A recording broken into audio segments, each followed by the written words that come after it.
Joining me today is one of the world's foremost experts on maintenance and reliability, Heinz Block.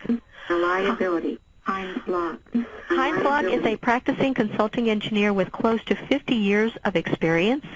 As an editor for hydrocarbon processing, he's built a dedicated following. He holds 6 U.S. patents and has authored over 490 technical papers and 18 textbooks on machinery.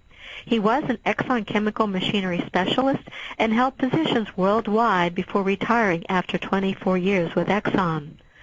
Today we will cover total life cycle costs when purchasing major equipment, not just initial capital cost. To ensure safe and reliable operations, rotating machinery must be purchased from competent bidders. There must be suitable specification. The meaning or interpretation of such specifications must be the same for all parties. Heinz will help you establish how to determine a vendor's capability. Before signing on the dotted line, the vendor and the purchaser will have to agree on a formal design audit and a follow-up reviews. Audits must take place before metal is cut. Reviews commence once the metal is cut, the later being done as the detailed design evolves and the end after field installation and testing. After the design enters the manufacturing phase, ongoing reviews assure that the details embedded in the design specifications are carried out. We'd like to thank today's sponsors who have made this podcast possible. Royal Purple has been recognized as one of the leaders in lubrication technology. Royal Purple produces a wide range of high-performance lubricants for nearly every industrial application. Royal Purple's advanced additive technologies enable its products to outperform leading synthetic and conventional lubricants. Royal Purple continues to commit significant resources into research and quality assurance to ensure that it continues to raise the standard of excellence in lubrication. Also sponsoring today's webcast is DuPont. It is a science-based company and service company. Founded in 1802, DuPont puts science into work by creating sustainable solutions and a wide range of innovative products for various markets, including the oil and gas industry. Vespa CR 6100 parts for pump applications include wear rings, bearings, and bushings. These components help reduce the risk of pump seizure and improve reliability. Vespa parts offers advantages such as low friction, reduced clearances, and simplified machinability for stationary pump parts. Following the talk, we will have a short question and answer session.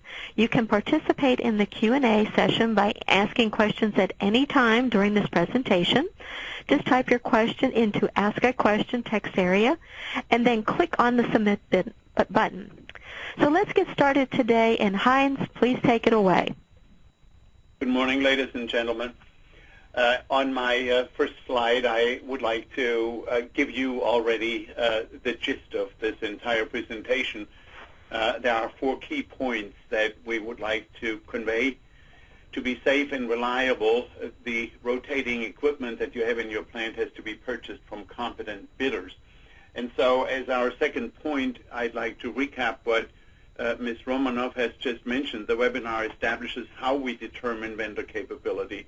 And as our third of the 4 key points, before we decide to go with a particular manufacturer or vendor, we have to agree on something that is very important, and that is that the entire design has to be scrutinized in a so-called design audit. And this design audit, we'll discuss a little bit further in just 1 minute, is taking place before metal is cut. Any changes at that point in time can be made with, so to speak, an eraser. In other words, we have not yet made the design into actual parts, but the design exists on paper or in the computer only. And the fourth item is that after the design actually enters the manufacturing phase, then in order to be a top-notch user of equipment and to be ascertaining that we have the best possible equipment, we have to engage in ongoing reviews. And these reviews make a decision as to the details that are embedded in the design specifications and how they're being carried out. In other words, we verify complete compliance with the intended design and with the specification that the purchaser or user has issued. Moving on to the next slide, we can see the difference now paraphrased one more time. I want to say audits versus reviews. How are the two differing from each other? Well, the review process is an involvement that starts with even contractor selection. That's a design contractor that's being selected with the help of a review engineer who represents the owner, so that the review engineer can actually determine from interviews with the engineers that work for the design contractor whether these design contract engineers have adequate experience to be involved in this entire project. So it's an involvement that starts very early. Very unusual for you, ladies and gentlemen, to hear that, but that is how it's done in best-of-class companies. Then also, we early on, when we determine who should be on the bidders list, we make sure that the bidders understand that the audit would take place. Audit is something that takes place a few weeks after we issue the purchase order, and the cost of this audit, the cost of somehow tying up their personnel, I'm talking about the manufacturer's personnel, their welding engineers, their specialists that deal perhaps with rotor dynamics, their specialists that deal with the inspection of equipment, they all will have to participate briefly during some of these audits, which, as we just mentioned, commence 6 to 8 weeks after the issuance of the purchase order. An audit takes place over a period of maybe 4 or 5 days, and there may be some follow-up if there are questions, and the follow-up involves expert consultants, preferably from within the company, but sometimes from outside companies. Again, as we mentioned a minute ago, and we're still on this slide, the staffing for these reviews has to be a continuous effort. You don't just take a review engineer and let him work one day in a plant on equipment that has failed yesterday, and tomorrow he again works on the review of the equipment that is about to be purchased, that is about to be manufactured for our plant expansion or for our new project. It's not that way. The review engineer is involved in it continuously. For the special purpose equipment, he is going to spend only part of his time on the general purpose machinery. But the involvement for the review individual commences with contractor selection, and it ultimately ends with the plant being commissioned and the plant actually running. Now, both auditing and reviewing are combined on the next few slides.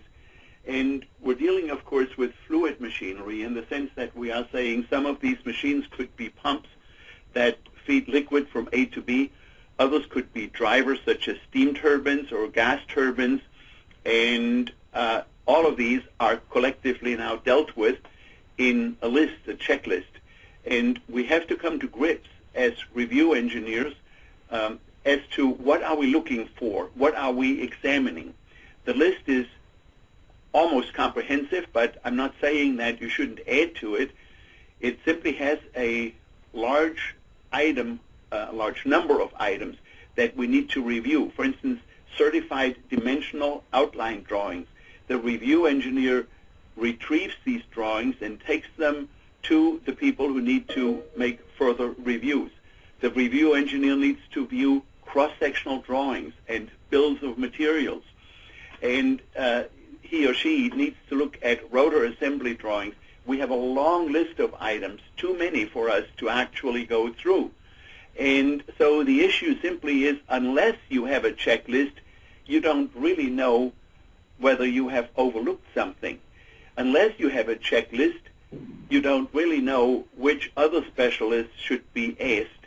For instance, look at near the bottom, it says electrical and instrumentation schematics. The review engineer retrieves these schematics from the manufacturer of the equipment, and he then takes these schematics to one of his counterparts, an individual who has electrical and instrumentation as his specialty. And that person will have to review and verify that this meets with his approval. The review engineer then is the focal point person who goes back to the manufacturer and says, Here is a misunderstanding. Here's a change that you will have to process. If we go to our next slide, on our next slide, we see that there are other items that are part of a turbo machine, for instance, balance drums. And we have to understand in communicating with the manufacturer of this turbo machine, what are the balance drum pressures? What are the thrust loads that the manufacturer has calculated? We then verify that the manufacturer has given us a thrust bearing that has an adequate size. And we keep going down this list. We ask for shaft alignment diagrams. We ask for input as to the welding procedures that are being used if parts, components of the machine have to be welded.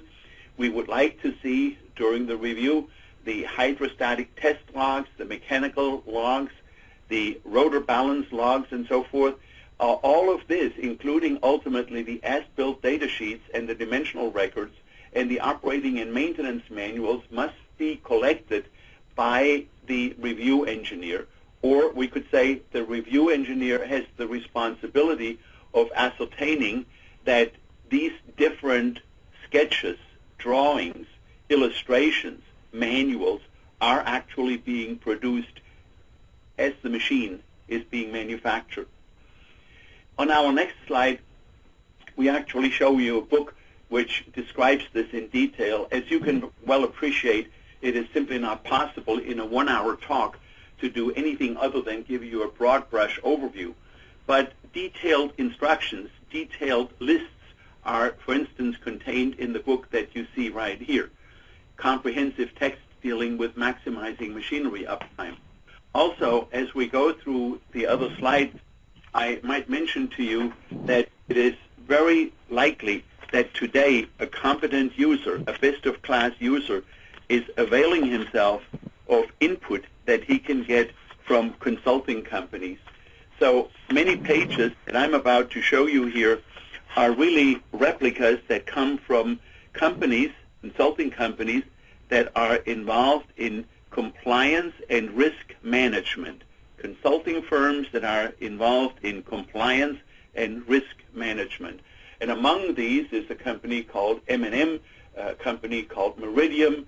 There are companies that are actually participating right now, even as we speak, from KBR, that perhaps are involved in work of this type. I do know that SKF has a division, the bearing manufacturer has a division that deals with the kind of thing that you will see on the next slide.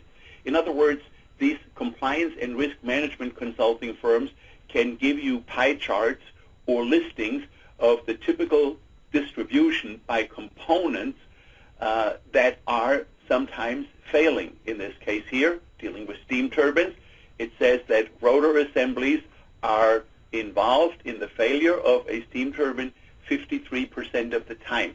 Seals for the steam turbine are involved 18% of the time. Bearing difficulties 6% of the time. Coupling difficulties 6% of the time. Looking at a listing of that type, as you see it here in this slide, allows the review engineer to understand where he or she should concentrate most of their effort. The next slide is similar. It is actually a pie chart that deals with failure mode. And again, for steam turbines, the failure mode are rubbing distortion or rubbing of the rotor against stationary parts, and as a result, distortion of some of the parts. Fatigue failure of parts is 20%. Erosion, often due to steam quality, inadequate steam quality, is apparently 9% of the time an occurrence. And then comes overload, and then there is SCC, which of course is stress corrosion cracking. FOD at the bottom of that list stands for foreign object damage. So you can ask yourself, if you are a review engineer, where should my time go? And as a result, based on what you receive here from one of these consulting companies, you know where to devote the most time. What about the operating regime? And again, we're using only steam turbines only as an example. Similar charts can be obtained from some of these consulting firms for turbo machines such as centrifugal compressors, for major pumps, and so forth. But in this particular instance, dealing with steam turbines, 58% of the problems apparently occur when the machine is running, seemingly running normally.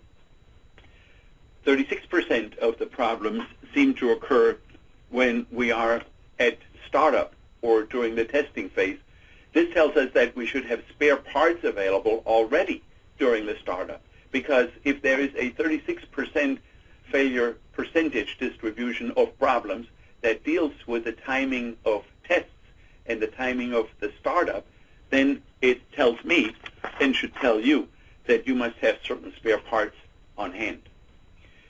We look at the next slide, and we now briefly discuss the auditing and reviewing of reciprocating compressors.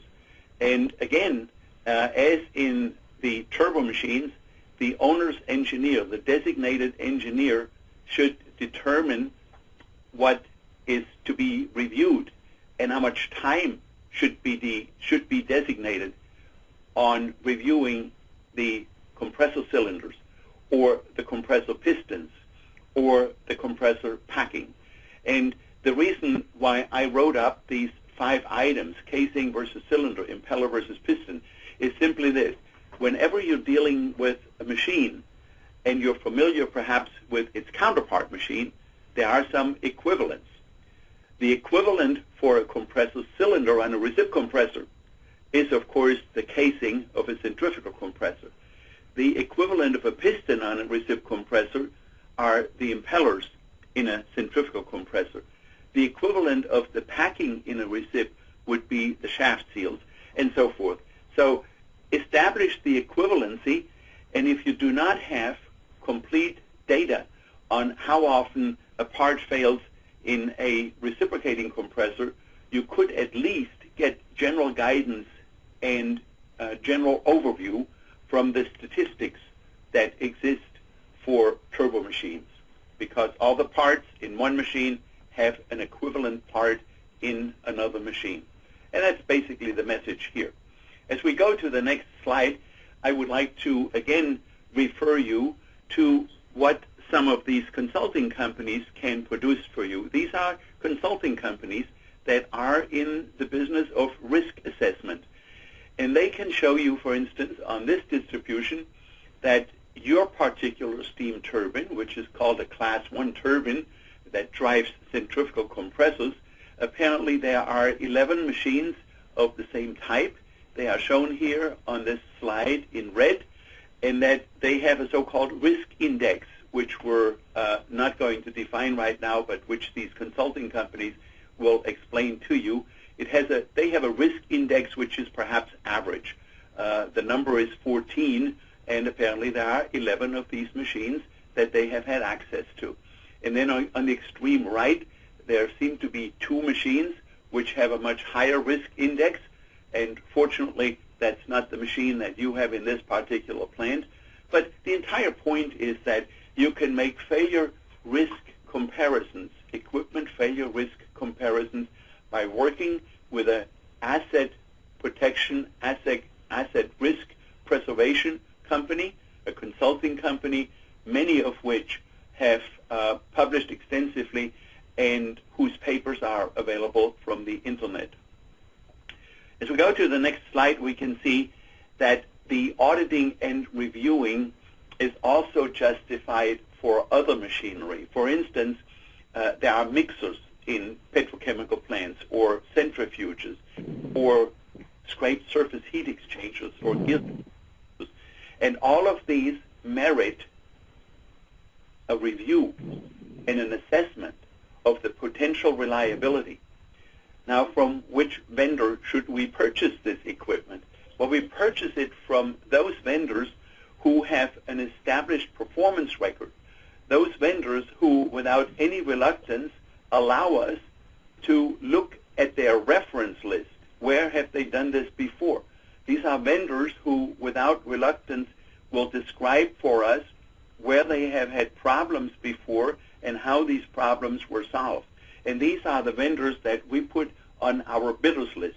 And these are the only vendors from whom we would perhaps purchase this equipment.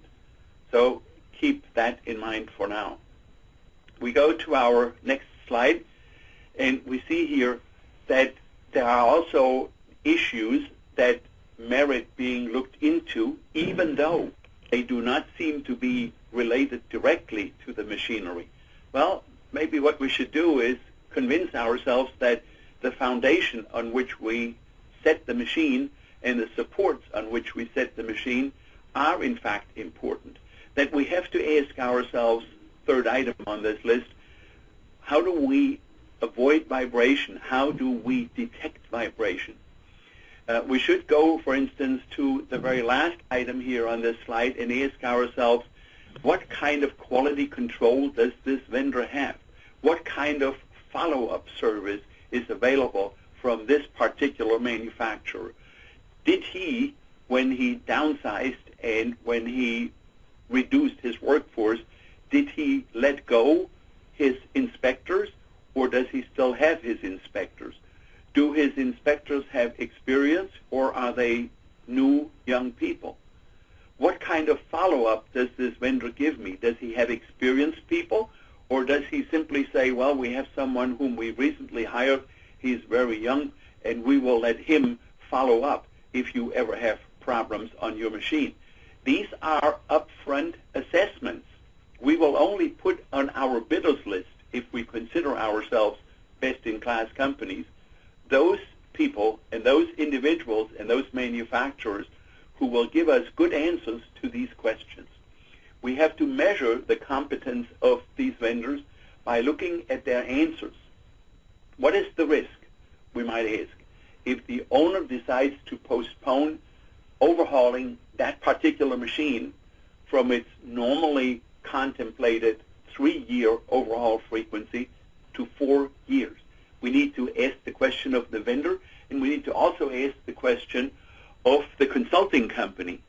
And the consulting company very frequently can actually give us mathematical answers. One company that we dealt with in the recent past, maybe 4 years ago, is called M&M. They're among many that have special computer tools. I only list them here because we were involved in some kind of work that they did years ago. They called it a STRAP tool. STRAP stands for Steam Turbine Risk Assessment Program. And so they have a software tool into which we can put data, and the data will, in a way, quantify the risk of going with that particular company. So the word risk keeps coming up. Risk is, of course, the probability of failure times its consequence, and there are engineering factors that determine the probability of a failure happening on parts, the probability of a failure happening with the equipment running, with the equipment being started up. All of this is what we have discussed just a few minutes ago. And these risks must be assessed on a machine-by-machine basis. You cannot say the risk of failure of a steam turbine is so-and-so much. You must know whether this is a small turbine, a large turbine, a turbine running at this speed or that speed, with this kind of inlet pressure and temperature or another inlet pressure and temperature.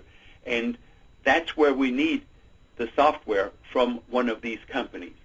We also have to realize that the risk of having a downtime event is changing with time. On the bottom of this particular scale, it says years between outage overhaul. In other words, the percentage increase of incurring a baseline risk, the increase of having that risk even greater and greater, is going to change with progressing time.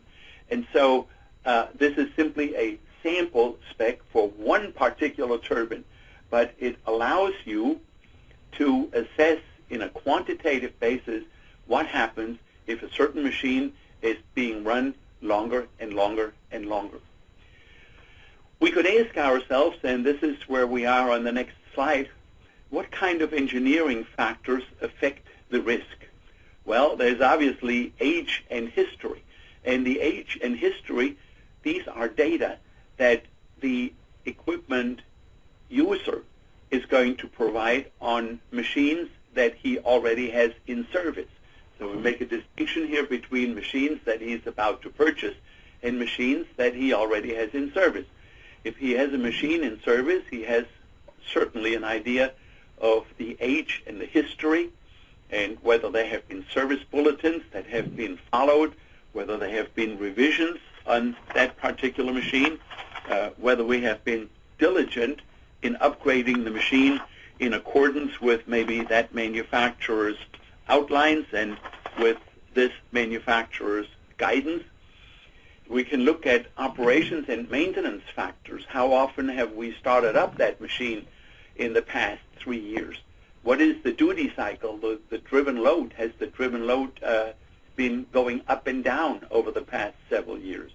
Have we inspected the machine if we have owned it for many years? What kinds of defects have we found on that machine? These are factors that we give to the consulting company, the risk assessment company. They will put that into their software, and they will run the program for us and make a decision as to how much risk there is in continuing to operate that machine for another year.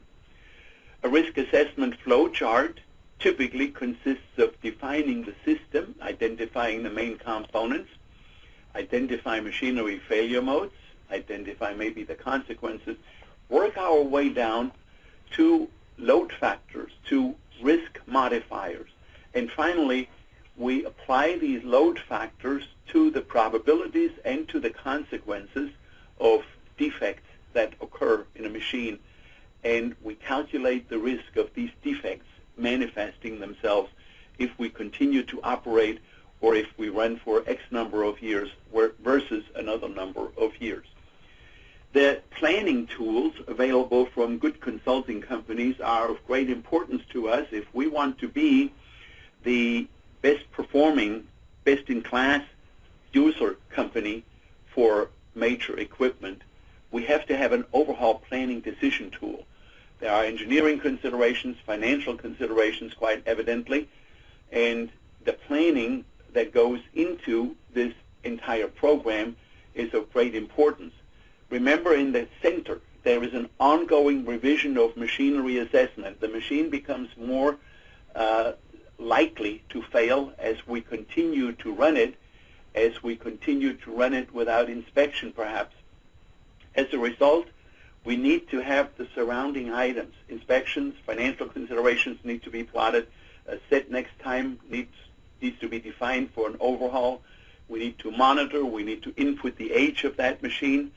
And the result will be, in this case from the company that we mentioned earlier as M&M, that they will display for us on the computer the input form and then the results form.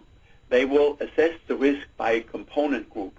They will tell us, for instance, that the rotor assembly in your machine, now that you have run it for so many years, has a such and such risk of being involved in a failure. Maybe one possibility in every 1,000 future operating days. And that 1% probability is divided into 53% rotor-related, 18% seal-related, 14% casing-related.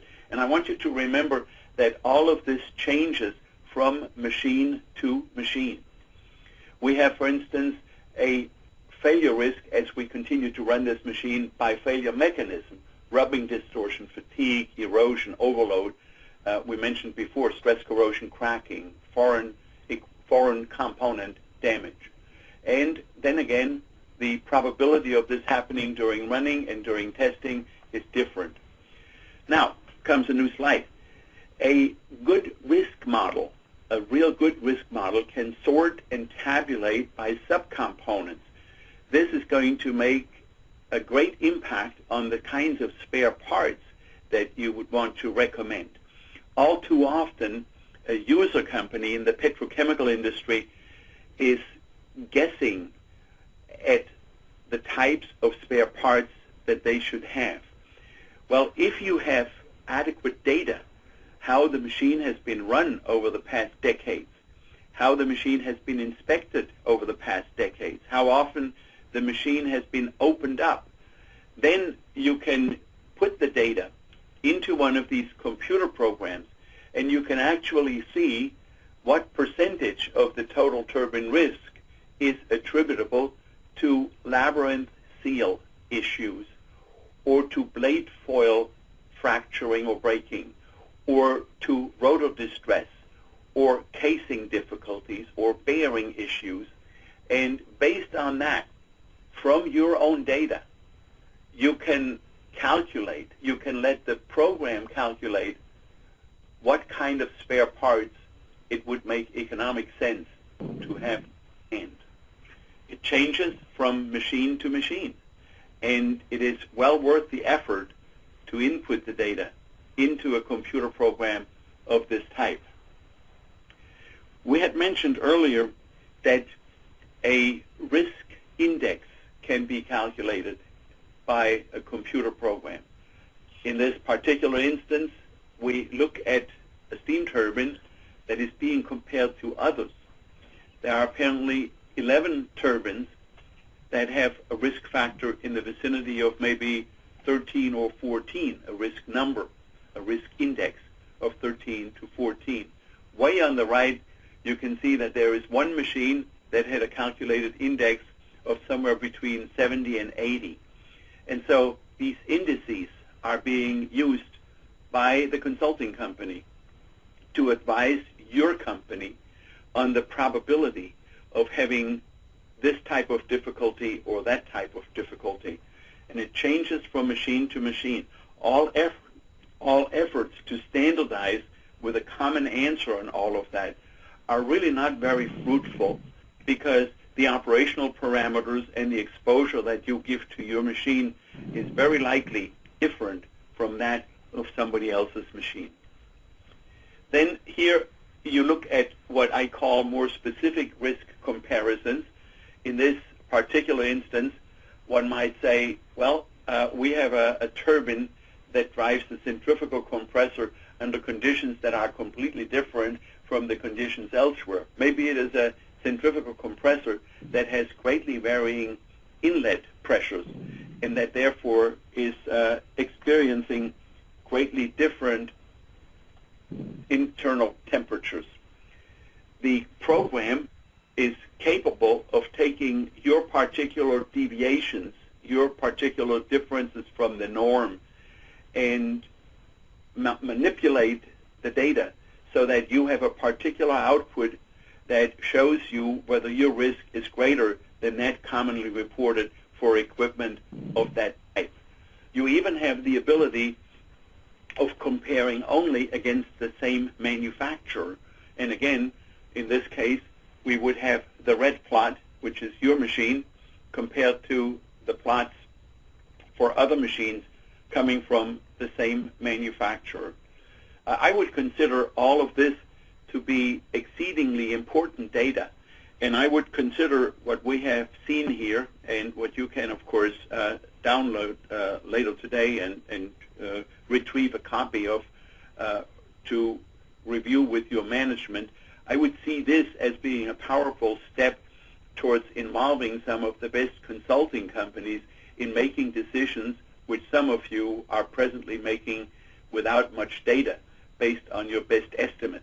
But these are perhaps much better ways than a best estimate on your part.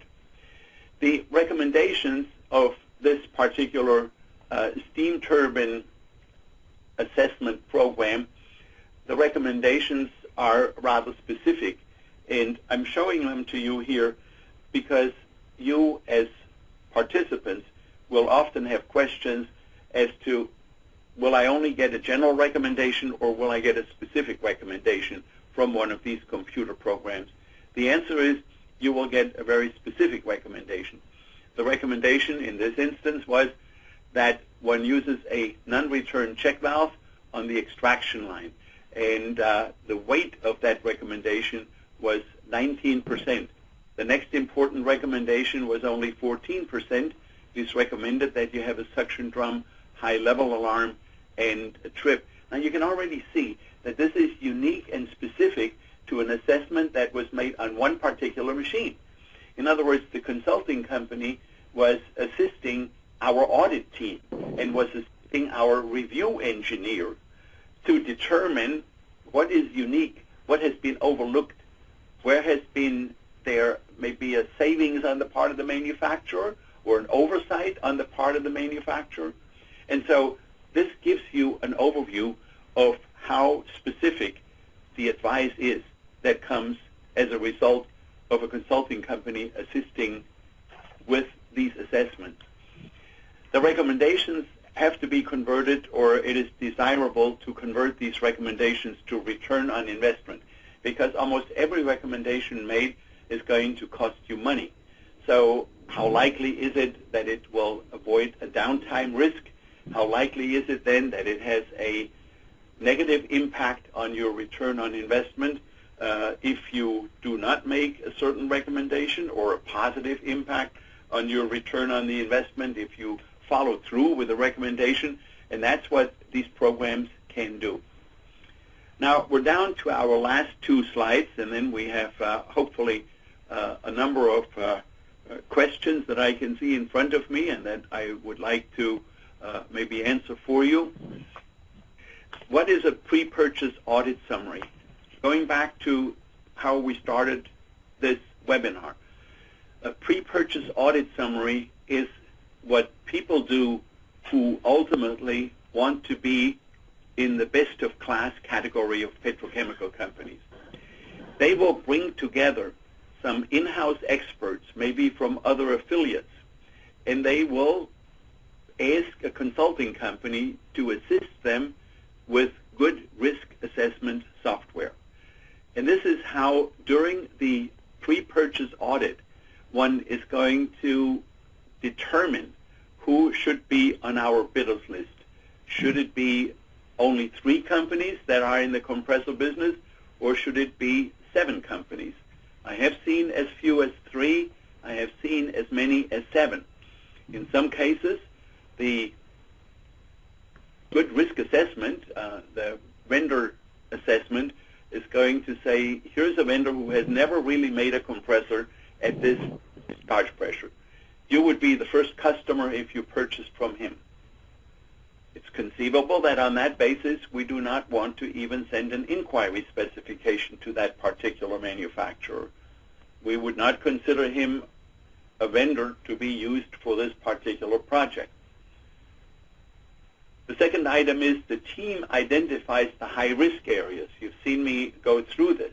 You are going to be able to focus and prioritize your company resources on maybe maintenance actions. Remember how we said that the long list of items to be reviewed? Well, there are some items on that list that I would like to take back to my maintenance manager. There are some items on that list that I would like to take back to the vibration analyst in my plant. And I would like to ask him, this is the kind of vibration monitoring that is proposed by the such and such vendor. Does that look good to you, or would you like to have some other vibration monitoring instrumentation or routine that we should implement? During the pre-purchase audit, we look at point 3. One engages the vendor to quantify risk reduction with a question such as, well, what if this happens? Or what is the impact on my return on investment? One will, as item 4, do some upfront benchmarking and some risk ranking of individual turbo machines that we have within our own company, if they already exist, or with other machines in industry. And if we do this risk ranking, it certainly is going to facilitate the work that we will have after the startup, the work that we have to do in planning for future shutdowns. And the final point here, what we do during the pre-purchase audit, we maximize our competitiveness by prioritizing our own company resources, by understanding to what extent do we have to involve an electrical engineer, perhaps because there is a variable speed driver in the 9,000 horsepower category that we are contemplating to purchase. That means that the review cannot be left only to the machinery engineer because maybe he doesn't have that much knowledge in variable frequency drives. But we have to designate other resources to assist us in doing that kind of review. Finally, I'd like to say that after we now have decided who to purchase from, or maybe to begin with, who should be on the bidders list, and then who we will purchase from, we have to assign one machinery person full-time, if it's a normal project, to be involved from the contractor selection right through the time after the startup of the equipment. I want to be very specific on that.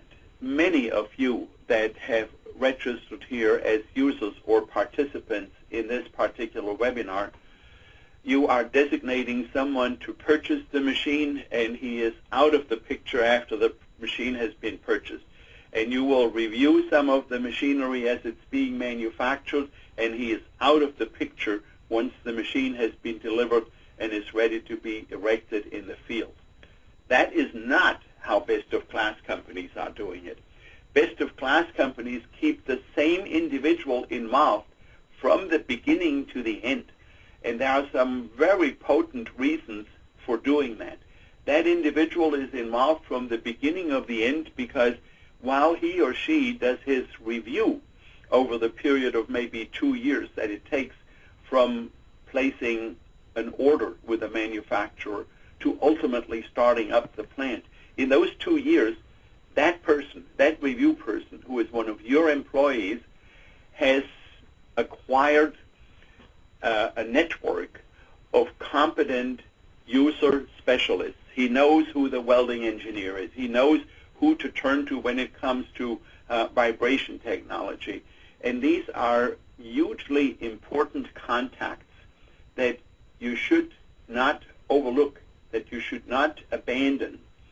You should have ultimately the same review person involved in the startup and stay with the project a few months after the startup, so that if he or she has made mistakes and has overlooked something in these efforts to review and in his participation with the audit, if he or she has overlooked something, they will learn from it. If you reassign that person to a completely different project before the plant has even started up, he or she will not have learned from their mistakes. So then, looking again at this last slide, the review person is ascertaining compliance with the specification, provides correction if a specification is incorrectly interpreted by the manufacturer of the equipment. He will track the progress and will alert our project management that the vendor seems to be behind. The vendor has lost 3 months because there was an inadequate casting that was produced the first time. A new casting has to be produced. Item 4 on that list says he or she represents the owner and ascertains the correctness of all inspection coverage. Sometimes you have to hire an outside inspector. Sometimes you have to be there and physically assist the manufacturer's inspectors so that you know that proper coverage has been given to your machinery. Then the next item, item number 5 of 6, is telling us that he or she collects data and reviews key drawings and schematics, passes these on to other experts within the company, and finally distributes and tracks the documentation to certain subject matter experts within his company. Lets these subject matter experts review the documentation for adequacy and to verify that it is specific enough to be useful. And those are my final comments on the slides. I do have time here for a few of the questions that were asked. One of the questions that was asked was, would the review take place even if the company had purchased from the vendor before in the case of high-end compressors?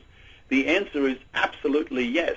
The review would still take place because we know only too well that these vendors have had changes. They have had a retirement of some of their most experienced personnel. They have had a financial expert who says, as of next year, you will have 7% less at your disposal in terms of salaries, so therefore you have to let go some of the people. So just because you have purchased a so-called high-end compressor from someone 5 years ago doesn't mean that this company today is still a leading company. The next question was from a gentleman in Israel, and he asked me whether I have any plans to be a participant in audits of lubrication systems, or whether lubrication system audits are really part of the kind of auditing and reviewing that we have discussed in the past 50 minutes. The answer is, of course, yes. A lubrication system is to be audited, but we have no time to go into the details of how one audits a lubrication system. I can only tell you that it takes approximately 2 to 3 days to go into the details of a lube system for a major turbo machine, and one could certainly include it in the listing that I gave you before.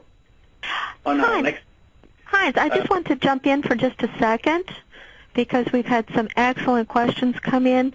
And just a real quick one because we have a lot. This is one that's kind of common through the list. What is the most common mistake made when you're purchasing rotating equipment? The most common mistake is that one is totally driven by cost and schedule. And what we should be driven by is life cycle cost. And life cycle cost must take into account the risk factors that we have briefly alluded to. Life cycle cost will have to do with the safety factor that is built, just as a for instance, into a coupling. Life cycle cost has to do with whether or not our lubrication system is equipped with a dewatering unit or whether it is not equipped with dewatering. And those are the issues. So again, I believe to be driven totally by initial cost and schedule is the biggest mistake that we continue to see. And also, since that particular question alludes to something that is part of it, let me perhaps explain the next item that ties into it as well. We need to realize that unless we groom a successor, unless we groom machinery talent, and unless we read and become familiar with some of these topics, we are going to expose ourselves to a high risk of simply purchasing from the lowest bidder. And as a result, whenever a small deviation occurs and a second small deviation is added to it, we have the makings of a major catastrophe.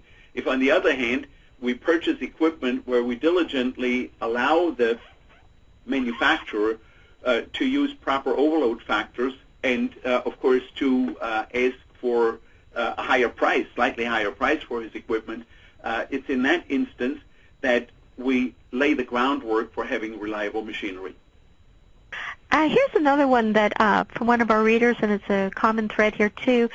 Let me get this out there. How important is it to analyze the compressor performance in-house? Sometimes we can model the performance on software such as HYSYS, and I've heard it's most important to be in line with the equations in state used by the vendor. The question is this true, and how important is it?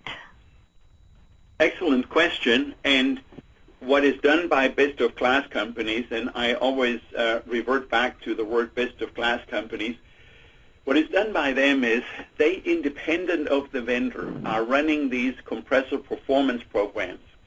And if there is a discrepancy between what we as users are coming up with in our performance prediction program compared to what the manufacturer has come up with, if there is a discrepancy between the two, then we hire an outside company, and that outside company is going to be the determining factor. Between the vendor and us as purchasers, we agree that in case of discrepancies, an arbitrary arbitration company that has the technical competence to run a third program is going to be hired, and this company is going to be the determining factor. And that's how it's typically done. Okay, I want to go back to another question that goes back to the outside consultant, because you just mentioned that. This reader writes in, when should be the consultant like M&M be engaged in? What is typical cost? He's asked, how much should you expect when you go outside your own for such services? We should expect from those that can contribute from the outside that they have data where we have, in some cases, no data. An ExxonMobil company has very little incentive to go outside because ExxonMobil has huge amounts of data that they have collected for their own plants over the decades. However, I am certain that we have some people listening in, or some of our readers, who time and again will say, I have no data. We have had such a shortage of personnel. We have been so curtailed in the number of people that we have that we had no time to collect data. It is in those cases that if management is asking us as reliability professionals to give them a fair idea as to where the risks are, it is in those cases that we have to depend on the data that were collected for similar plants by an outside company, and that's when we hire the outside company. Going back to the data part, we have another question on that, and it goes with looking at how do you handle the validation of the vendor in a case when only the vendor can supply the specific requirement to the client. They're looking at, labyrinth seals.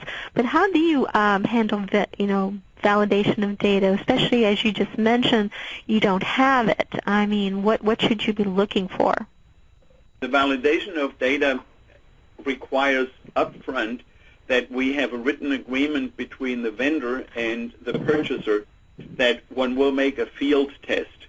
And that field test must predefine what kind of measuring instruments are being used and where these measuring instruments are being located. If the vendor doesn't agree during the pre-purchase audit to furnish information on how one will test in the field, then you don't want to work with that vendor. When somebody buys a new airplane from the Boeing company, there's a clear written understanding as to how this airplane is going to be tested, whether its fuel performance is really so and so many kilograms of fuel per passenger hour of flight at a such and such elevation or altitude. I'm convinced of that. And the same thing has been done over the decades by best-of-class companies. One came to an agreement as to how a machine will be tested, where it will be tested, and where the test instruments are located. And then contractually, this is the test result. It's not what the vendor says to begin with, but what the tests ultimately show. And of course, these tests cost money, and this is where frequently the not-so-good purchaser claims he has no money. And I wanted to add just one thing. The best-of-class companies have in their price book, in their cost estimating manual, the cost of superior upscale equipment, whereas the not-so-good purchasers have in their cost estimating manual the cost of the lowest cost compressor or steam turbine. And this is where 40 years after one first did it right, namely to have price books, cost estimating manuals that show better equipment and the cost of better equipment, 40 years later, some of them still don't do it.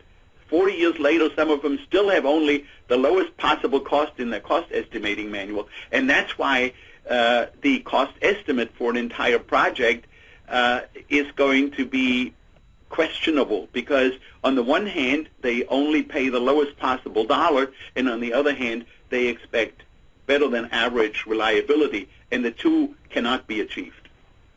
That is so true, and you have to, we kept mentioning, it's the entire life cycle of this. You pay for it up front, or you will pay for the continuing life, and actually, in your judgment, it's actually a better investment to go for the quality piece than to continuously. The one thing that we haven't mentioned, whenever you do have a failure, that you have lost production, which is also a cost that you're not seeing right up front. So, two ways of looking at that is sometimes lost, is that you need to look at both ways. Can we go back to, like, it was slide number 19, and we have a couple of questions on risk, and you had a great slide on engineering factors that affect risk. And one of the questions, slide number 19. 19, that's the one. When you look at that, on that whole section there, it's a huge list.